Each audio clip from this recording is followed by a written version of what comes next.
Lex is the most boring podcaster I've ever watched.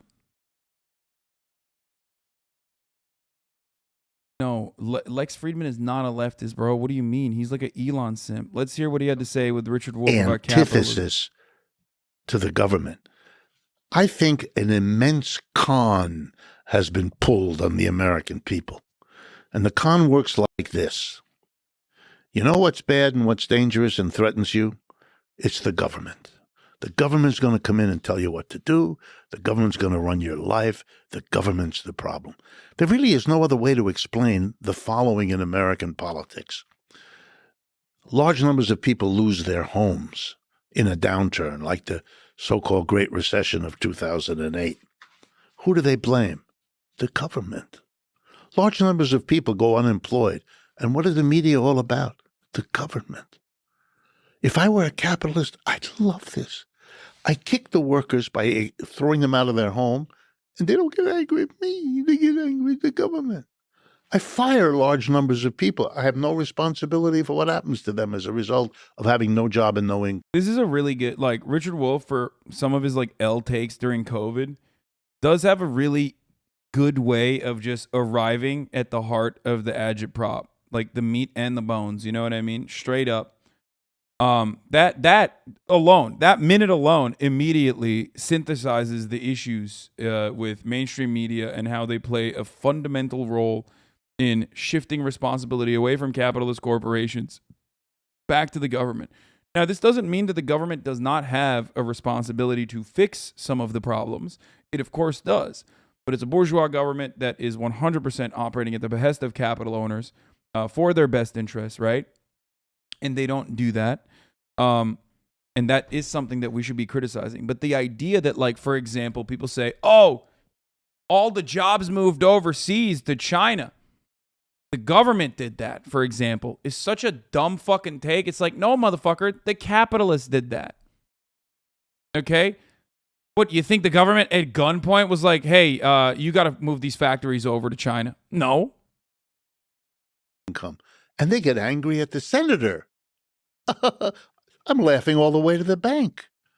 This is a genius stroke. In theory, but if you look at government, because you said accountability, and the capitalist system has no accountability. There's some pushback I give on the accountability. I think there is some accountability. We can discuss in a Hegelian way there's more accountability for. I would say that in theory, government is perfectly accountable. That's the whole point of a democratic system, is you vote people in.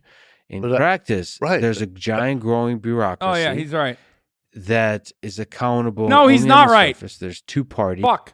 He said, in theory, the government is supposed to be held accountable through democracy, which is true. He is right about that.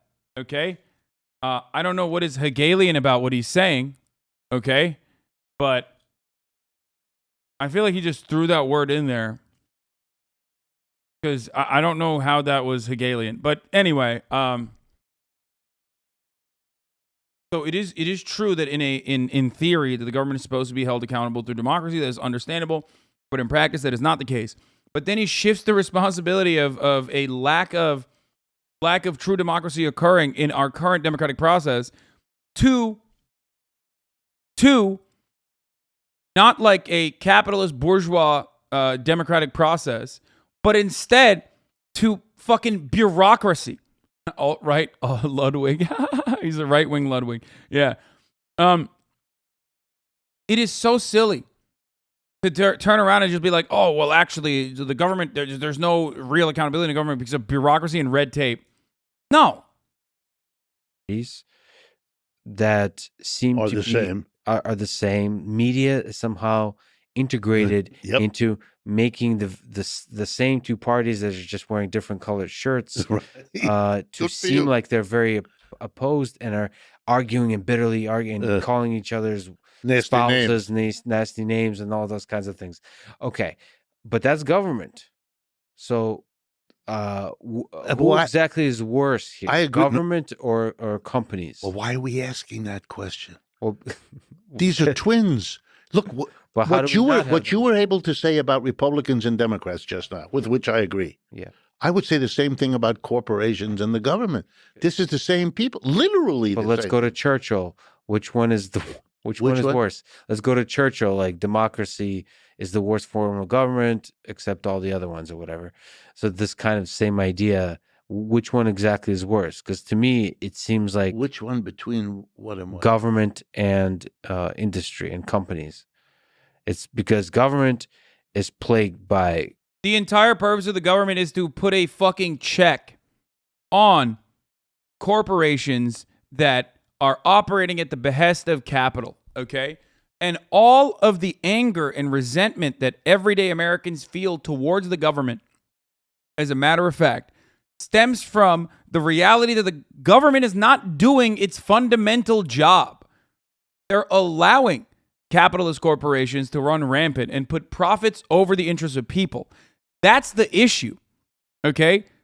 But Republicans, reactionaries, conservatives, those who are backed by capital, liberals included, by the way, in the reactionary conversation here, are so good at shifting that responsibility away from corporations, which is what literally Richard Wolff was saying in the beginning, that people like even Lex Freidman, who is, from what I understand, well-read, will repeat that reactionary talking point of, oh, it's the bureaucracy that's like stopping the government from having true accountability.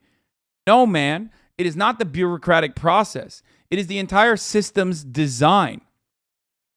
I would call it corruption, because the corruption of bureaucratic paperwork, and then because they're not accountable. There doesn't seem to be a serious accountability. Again, we're not living on the same planet. Okay. The greatest practitioners of central planning are corporations. He's right. Elon has Amazon, an operation, Walmart, like General Motors, Ford, IBM, or any of the other megacorps. They have to plan. They buy up companies because they don't want to deal in the market. They don't want the insecurity, the uncertainty of having to buy their inputs or sell their outputs to somebody they don't control. They want the professor to teach the genius of a market. They hate the market. And when they grow to be big, they keep buying whoever they were dealing with before so they could better control them, which requires them then to plan the production and distribution of goods inside rather than buying them in the market. The model of the government is the private corporation. I have spent my life, give you an example, in American universities, big ones, famous, not just as a student, but as a professor. I've been half a dozen schools. I teach now at the new school here. It's another one, right? Mm-hmm. They all model themselves after businesses. They model their... You can attack the bureaucracy of universities, good reason, it's a mess, but they're proudly modeling themselves on organizing their bureaucracy in a business-like manner. So, isn't the government's job doing dialogue amongst the bourgeoisie and then dominating and compromising with the working class? Yes, that is the job of the government as it stands currently. But in theory, the job of the government, a functional government, a one that is actually held accountable by the democratic process, would be one that puts the citizens' interests and even, regulates the marketplace adequately. And this is a capitalist theory that I'm representing, okay? Like, even under a capitalist organization of the economy, what the government is supposed to be doing in theory is to make sure that there is fair market competition, especially in industries that are prone to monopolization, especially in industries that have a natural barrier of entry that is super high, especially in or industries with inelastic demand.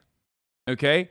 But that's not the case, obviously. Everything that you learn in theory about capitalism is also false. Obviously, there's no perfect information, as Sam H. brought up. There is no supply and demand curve where the market conditions are dealt with by this invisible hand, or dealt with in this invisible manner. It doesn't work that way because there is a lot of regulation, a lot of different components that play a role in it. In changing that, there's an entire multi-billion-dollar propaganda industry in the form of marketing and PR that literally stops you from making adequate market choices as a buyer. Okay. So clearly there is no supply and demand and truly informed market decision makers, right?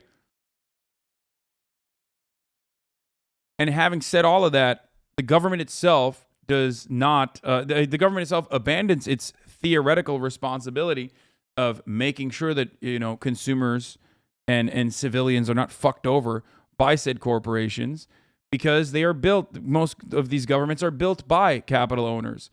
And their entire process and their entire purpose, the purpose of the government, that is to ensure profit margins stay high for the shareholders, for these corporations. So you're looking at a difference which isn't there.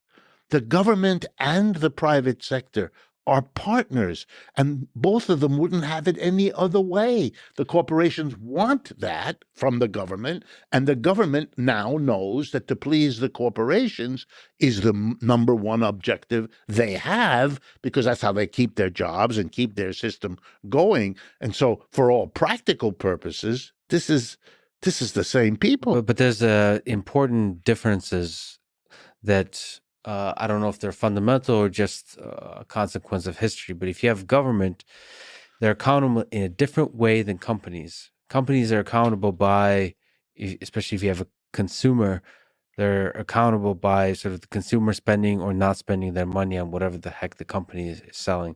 Right. The government is accountable by votes. That's not real. That is not real accountability at all. As a matter of fact, that is the opposite of accountability. That's not accountability. If that was the case, there would at the very least be like examples of, I don't know, the fucking Ford Pinto being recalled without any sort of government intervention because people are like, I don't want to buy this because I'm going to die. Okay? Consumers don't make adequate choices. They do not make informed choices. That's the reason why even a fucking ape like Joe Rogan understands why there needs to be like certain restrictions on buildings, right? Certain health code violations that you cannot, that you must abide by, right? Because otherwise, companies that are constantly profit seeking are going to cut corners. They're going to cut corners even when the regulation is there. But they're certainly going to cut corners when there's no regulation whatsoever. And that is going to lead to a lot of people dying. And it seems like government, unlike companies, for most of companies' history, is always too big to fail, meaning it can always just print money. It can always save itself. And that creates a bureaucracy. You rarely pay the cost of having made bad. I think his brain is broken fundamentally by capitalism. That like the only way to bring about accountability to the government is through capitalist terms, by allowing the government to default. That's like that's the argument that he's making, like a company would, except the companies don't even fucking default. So I don't know what he's talking about. He's saying that like the government is too big to fail. If you think about it on corporate terms, the government is too big to fail because it can always print its own money and like bail itself out and get out of a shitty situation. And that destroys its accountability, even though he originally said that the government is supposed to be held accountable through democracy, through the democratic process. Decisions, if you're in government, you distribute the blame, and it's very unclear who's responsible for bad decisions. So bad decisions in government accumulate.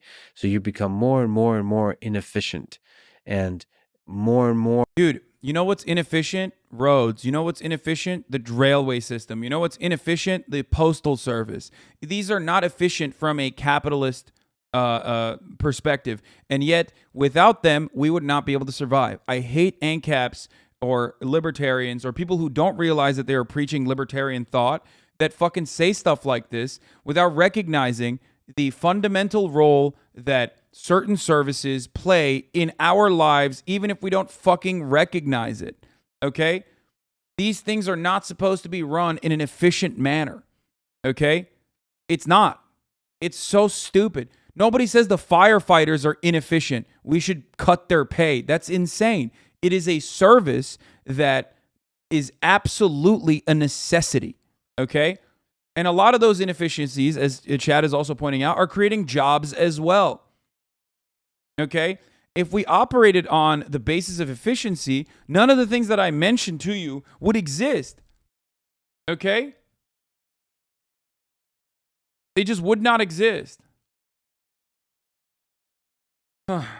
More poor in your decision making in terms of, you said public transit. Should we build a public transit system in this city or not? That's a difficult decision. That's an interesting decision. I would say it's very often a very good decision. To cut public transit in a city? What? Oh, should we build public transit system, not cut? He said to build public transit system. In this city or not. That's a difficult decision. That's an interesting decision. I would say it's very often a very good decision. But whoever makes that decision should be accountable for a good or bad decision. And it seems like companies are more accountable. They feel the pain of having made a bad decision more because they can go bankrupt. There's much more day-to-day pressure to make good engineering decisions. That's not true. That is just simply not true. And also, again, at the heart of this argument is a premise that Lex Freidman takes for granted because he's a capitalist. And he's talking to a socialist, so I'm sure Richard Wolff is going to pick that apart. Okay? And that underlying premise that he sneaks in and takes for granted is the idea that a government is supposed to operate on an efficient basis, on a basis of efficiency, when in fact, so many of the things, again, like I mentioned, that Lex Freidman takes for granted and doesn't even consider to be inefficient, are inefficient, okay? But they are necessary. A lot of the services that we take for granted that the government handles are inefficient, okay? They are not for profit. That's not how it's supposed to be, okay? So this idea that like governments should run like corporations and you know, the people that make these decisions on public transit, like if they're inefficient, should feel the burden of said decisions, feel the weight of those catastrophic decisions, is a silly one.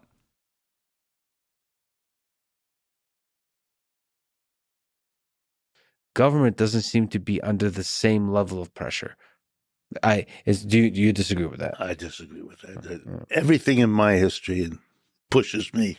I may be living in a different who knows? You know, a planet. Who knows? or taking a different sort of drug. I won't mention the name, but I personally had a lot to do with a very large company here in the United States, here in the New York area. And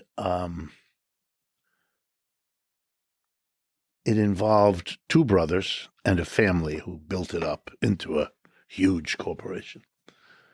One of the brothers was kind of the dynamo of the family, and he was more responsible than anybody else building it up.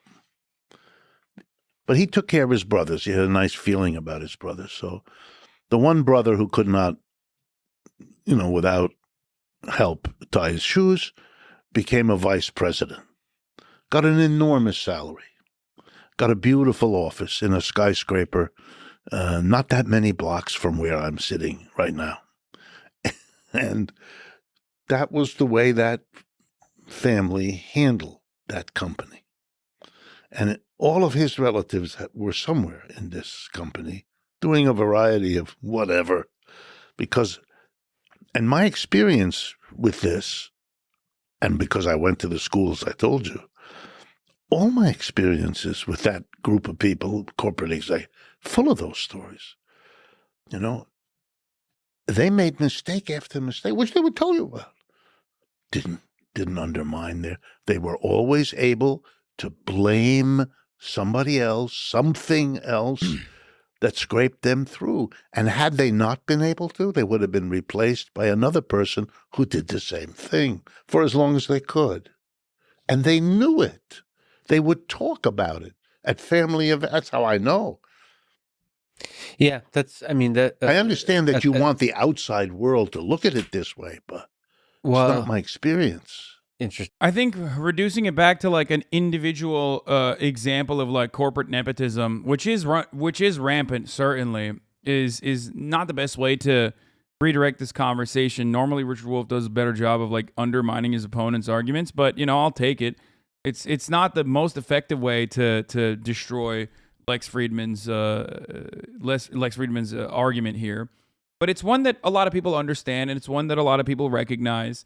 If you've worked any job whatsoever, you see that. You see especially at like corporate levels, especially at like higher levels in corporations, the nepotism that he's speaking of. You know, at like the Young Turks, for example, there was this one guy, straight out of college, hired because he was the nephew of the CEO and owner. Now, you might say, Hassan, that's like a small business, right? Like that's like 26 employees, not that gigantic. How dare you compare that to like the Koch brothers or whatever? But like, that one nephew, he was an idiot, right? He's dumb. He was just not good. And of course, his media career failed immediately after he left the Young Turks. And now no one knows who he is. You would not even recognize him if I told you about this guy. But that's not a story that is a story that's all too common, is what I mean. Regardless of the personal anecdotes that I'm dropping in here. I heard he smells too. No, I heard he smells really good, actually, and he's like super hot.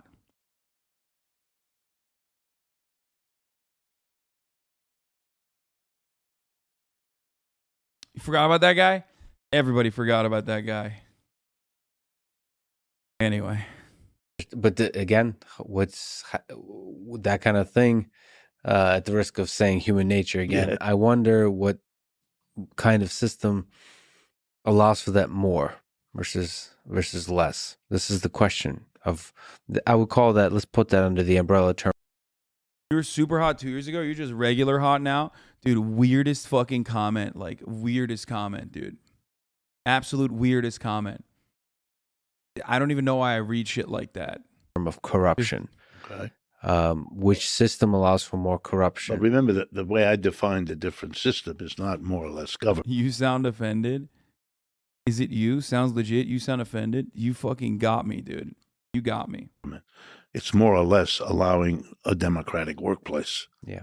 Reconfiguring it. What happened? Motherfucker looks like the dog shit I stepped on accident. And he's like, dude, you're not even fucking super hot anymore. You're just like regular hot, bro.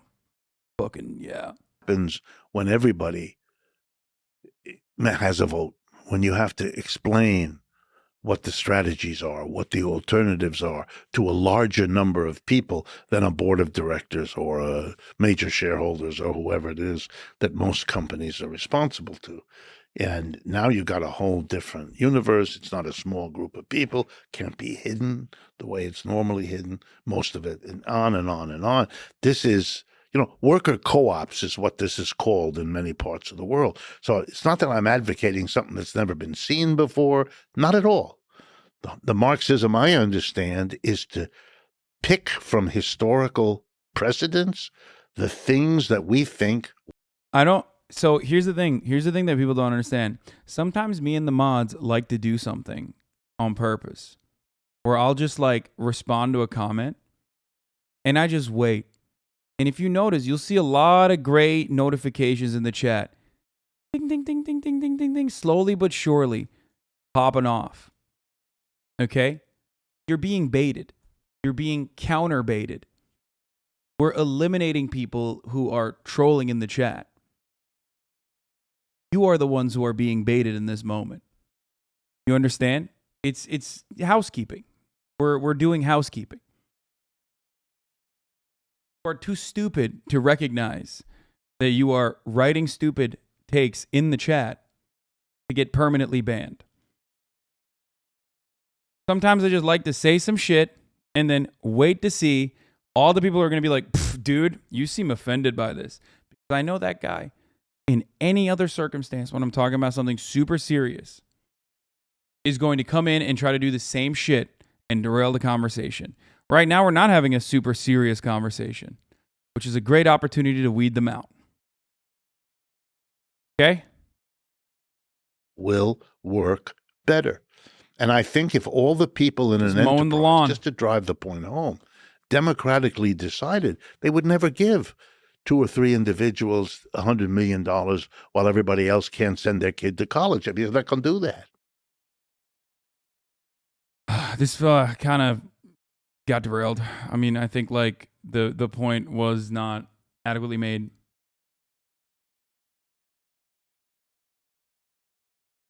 Damn us on this Fed behavior, bro. Sorry. Sometimes you got to do that.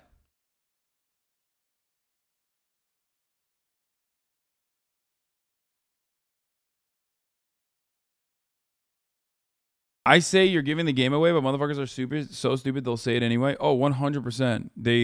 It doesn't stop people. It's like it's oftentimes it's deranged behavior. So those people are not behaving in like a logical way. They're doing it because like they can't stop themselves. Why we ban them.